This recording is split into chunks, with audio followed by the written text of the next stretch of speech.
Party ने ticket जरूर दे दिया मुझे, पर अंदर से खुश नहीं हूं, सच कह रहा हूं। इसलिए कि मेरी लड़ने की इच्छा ही नहीं थी, कि मेरी लड़ने की इच्छा ही नहीं थी, कि मेरी लड़ने की इच्छा ही नहीं थी। मैं खुश नहीं हूं, मायने होते हैं कि मैं दुखी हूं।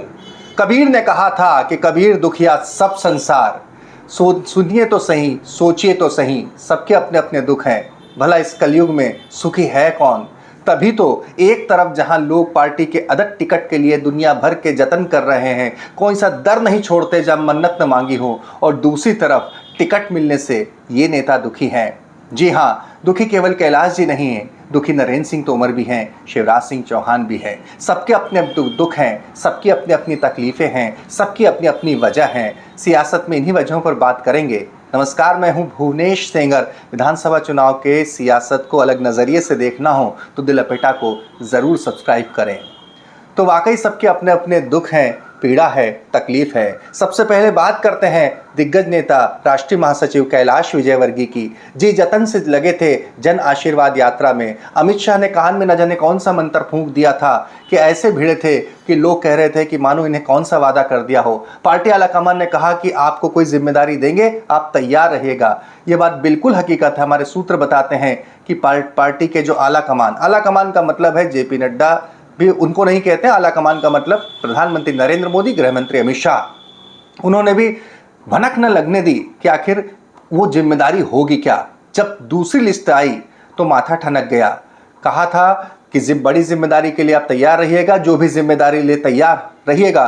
सोचा यही होगा कैलाश जी ने कि जिम्मेदारी का मतलब होगा कि और ज़्यादा जगह पर मेरी सभाएं होंगी, लोकप्रियता है मेरी तो पार्टी ज़्यादा से ज़्यादा बुलाना चाहेगी, ज़्यादा से ज़्यादा सभाएं यानी ज़्यादा से ज़्यादा हेलीकॉप्टर में बैठकर उड़ना होगा, भाषण देना होगा, रैलियों में आना जाना पड़ेगा। किसे पता था कि पार्टी उन्हें उठाकर एक इंदौर की 1 नंबर विधानसभा क्षेत्र से टिकट थमा देगी। अब दुखी हैं, इसलिए भी नहीं कि चुनाव लड़ना पड़ेगा, बल्कि इसलिए कि अब उनके बेटे आकाश विजयवर्गीय का टिकट नहीं हो पाएगा।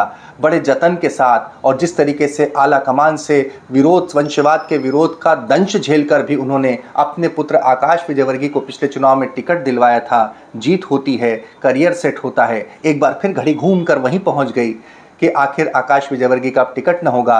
कैलाश विजयवर्गीय को पहले स्वयं विधायक बनना होगा, उसके बाद भविष्य की राह कैसी होती है कौन जाने, डगर कहाँ पहुँचती है। तो कैलाश विजयवर्गीय का अपना दुख है। कैलाश विजयवर्गीय दुखी हैं तो नरेंद्र सिंह तोमर भी दुखी हैं। दुख समान है लगभग। नरेंद्र सिंह तोमर को भी यही कहा गया कि आप भी कोई जिम्मेदारी दें, तैयार रहिएगा। सोचा होगा कि पहले ही मैनेजमेंट कमेटी, जो प्रबंधन कमेटी, उसका हेड हूँ, मुखिया हूँ, केंद्र में बड़े मंत्रालयों का मंत्री हूँ, और भला कौन सी ऐसी जिम्मेदारी आ जाएगी। उन्होंने भी कहाँ सोचा था कि दिमनी से पार्टी टिकट पकड़ा देगी। वहीं दिमनी से जहाँ से उनके बेटे जो हैं रामू तोमर, वो बड़ी तैयारी कर रहे थे। नरेंद्र सिंह तोमर भी इस बार पूरी ताकत से लगे थे कि अपने बेटे को सेट कर दें।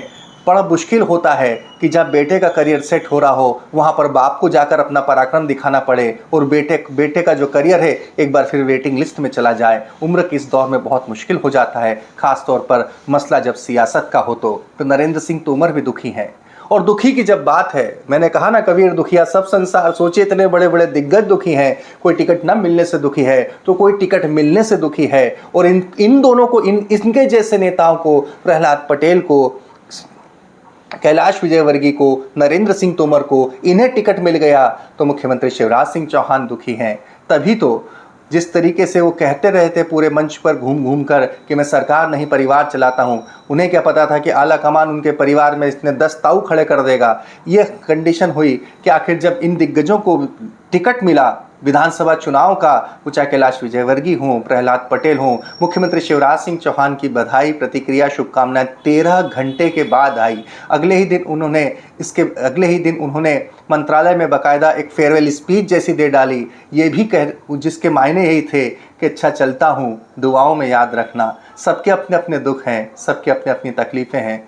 केवल कैलाश विजयवर्गीय जैसे चंद नेता होते हैं जिनके दिल की बात भरे मंच पर जुबां पर आ जाती है। सुनिए। काम मेरा है क्योंकि मैं खुद एक छोटा सा कार्यकर्ता रहा हूं। तो कार्यकर्ता क्या चाहता है ये मुझे मालूम है। कार्यकर्ता चाहता है मान और सम्मान। इसकी ये रखने की जवाबदारी मेरी।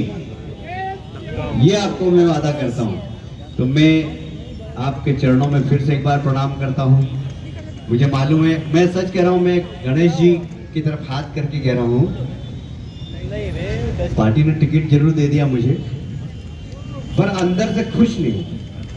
सच कह रहा हूँ, इसलिए कि मेरी लड़ने की इच्छा ही नहीं थी।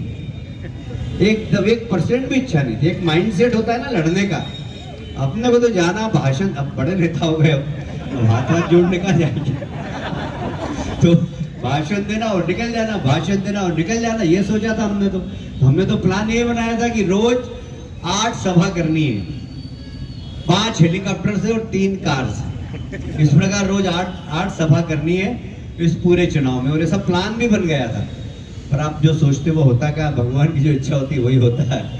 तो भगवान की ऐसी इच्छा थी कि मैं चुनाव लड़ूं, एक बार फिर से जनता के बीच में जाऊं। तो ईश्वर की इच्छा थी, तो मैं एक बार फिर से उम्मीदवार, मुझे अभी भी विश्वास नहीं हो रहा है कि मैं उम्मीदवार हूं। सच कह रहा हूँ मैं आपसे, मेरे को लग ही नहीं रहा है कि मुझे टिकट मिल गया और मैं उम्मीदवार बन गया। बन जाओगे अब। ठीक है।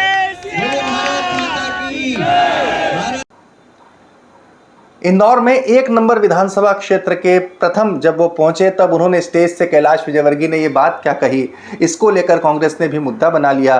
कई ट्वीट होने लगे, कई चर्चाएं होने लगी। कैलाश विजयवर्गीय हैं ही ऐसे नेता जो दिल में होता है उसे ज़ुबान में लाने में वो बीच में कोई हर्डल नहीं स्थापित करते, सीधे जो दिल में होता है ज़ुबान पर ला देते हैं। लेकिन ये दुख तकलीफ़ों का सिलसिला है, इसके अपने अपने मायने हैं सियासत में। तमाम विधानसभा चुनाव से जुड़ी तमाम खबरों के लिए द लपेटा को सब्सक्राइब करें।